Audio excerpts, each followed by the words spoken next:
Chapter of history کے معزز سامعین، السلام علیکم۔ سامعین، تاریخ ہند کے سلسلے کی 13ویں ایپیسوڈ میں خوش آمدید۔ پیشتر بیان ہو چکا ہے کہ ہندوؤں کے قدیم زمانے میں شمالی ہند کی سب سے مشہور سلطنت مگدھ تھی۔ یہ وہ ملک تھا جسے اب بہار کہتے ہیں۔ ابتدائی زمانے میں یہی بدیہا کا راج تھا۔ بدھ مت کے زمانے میں مگدھ نے اور بھی عروج پایا۔ مگدھ کے راجا بمبراس نے بدھ کا واز سنا اور اس کا مذہب اختیار کیا۔ اس وقت مگدھ کی راجدھانی راج گڑھ تھی۔ اس کے بعد جو خاندان مگدھ میں حکمران ہوا ذات کا شودر تھا۔ سامعین، ویڈیو میں مزید آگے بڑھنے سے پہلے چیپٹر آف ہسٹری کو سبسکرائب کریں، اس ویڈیو کو لائک کریں اور بیل آئیکن پر ضرور کلک کریں۔ شکریہ۔ سامعین، اس کا نام نند تھا۔ اس سبب سے کل خاندان کو بھی نند ہی بولتے ہیں۔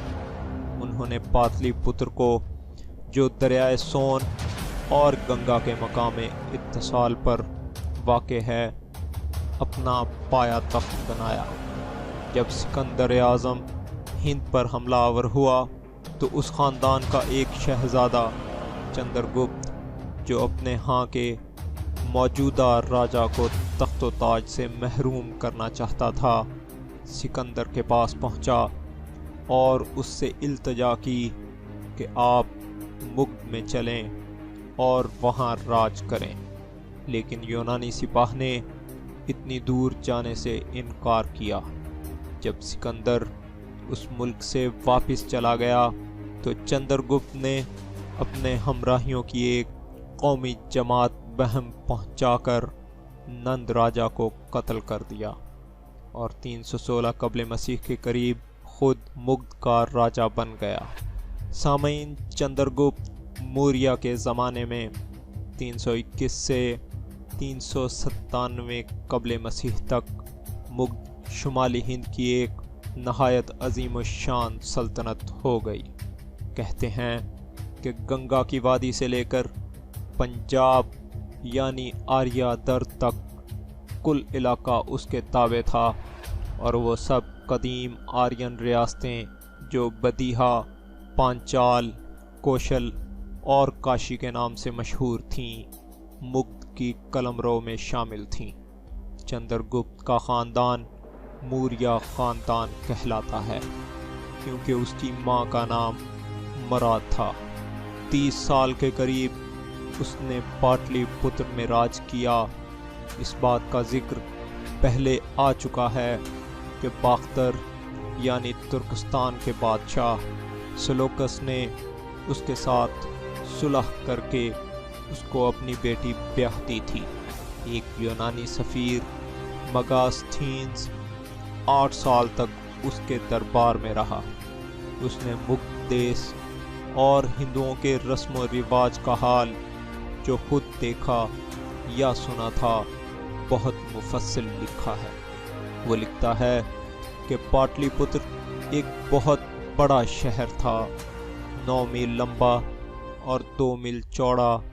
مگدھ کے راجا کی فوج میں 6 لاکھ پیادے تھے اور 40,000 سوار۔ راجا بڑی خوبی اور دانائی سے حکومت کرتا تھا۔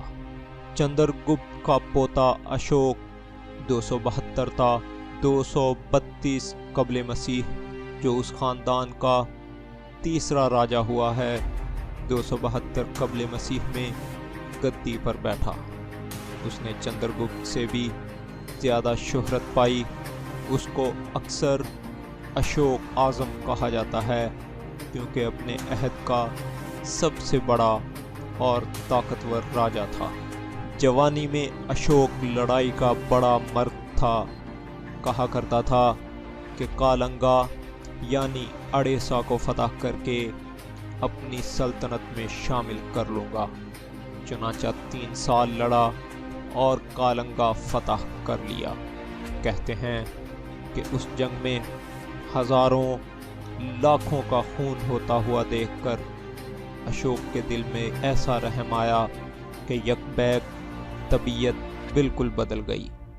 کہنے لگا کہ اب میں بدھ کی تعلیم پر چلوں گا اور کبھی کسی سے لڑائی نہ کروں گا۔ بدھ مت کو اپنے کل راج کا مذہب قرار دیا اور اپنا نام پریاد رشی یا حبیب خدا رکھا۔ اس کا ایک بیٹا بھکشو اور بیٹی بھکشنی ہو گئی۔ اس نے دونوں کو سیلون یعنی سنگال دیپ بھیجا کہ وہاں بدھ مت کی منادی کریں۔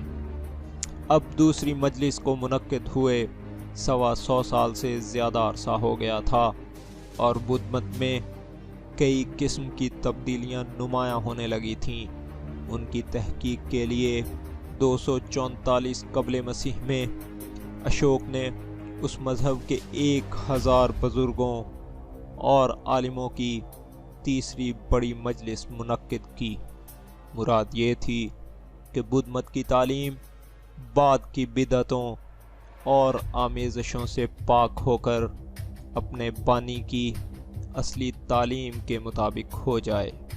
پاٹلی پتر میں یہ مجلس بیٹھی۔ بدھ مت کی تمام حکایتیں اور روایتیں پالی زبان میں لکھ لی گئیں۔ کچھ اوپر 2000 برس سے بدھ مت کے جو شاستر جنوبی ایشیا میں جاری ہیں وہ اسی مجلس کے مرتب کیے ہوئے ہیں۔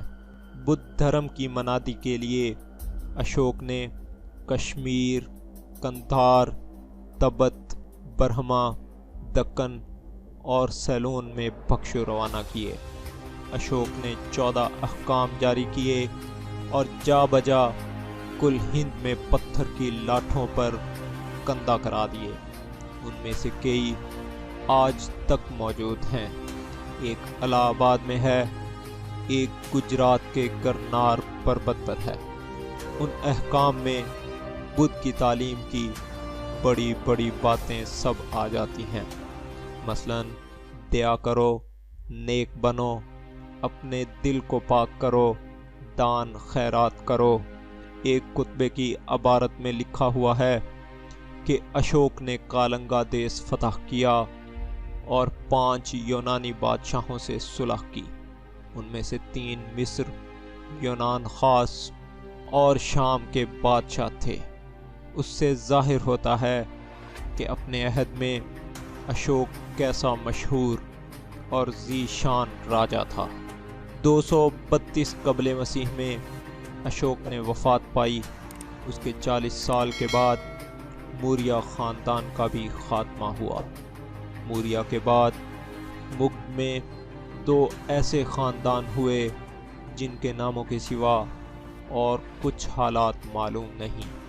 اشوک سے 200 برس بعد مگدھ کا راج آندھر خاندان کے ہاتھ آیا۔